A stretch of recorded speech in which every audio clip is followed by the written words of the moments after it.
Hello there and welcome to another one of these Lexical Lab 1 minute English videos. If you like this video, make sure you subscribe to our YouTube channel and check out our website www.lexicallab.com to find out more about our online lessons.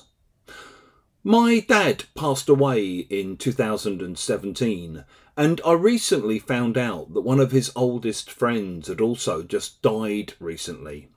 Like my dad, he was a South London boy who came of age in the post-war era.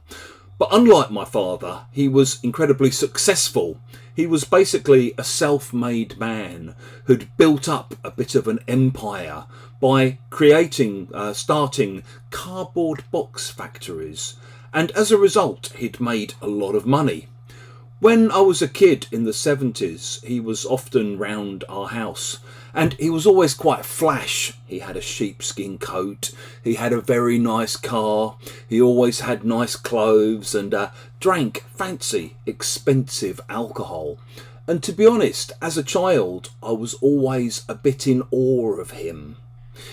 If you say you're in awe of someone, it means you respect them, you have a lot of respect for them, but maybe you're also slightly nervous around them or a little bit afraid of them.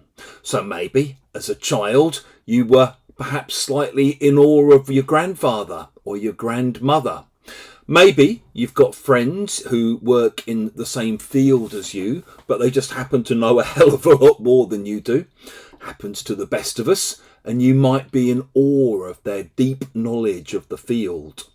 Maybe you know people who just seem to pack more into the day than most people are capable of, and you look at what they manage to achieve and you're in awe of their achievements.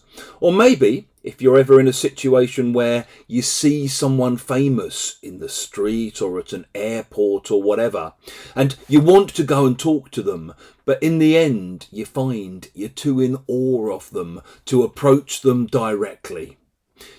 If you've enjoyed this video, please do click the like button.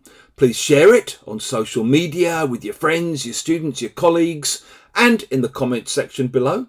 We'd love to see examples of how you might use in awe of.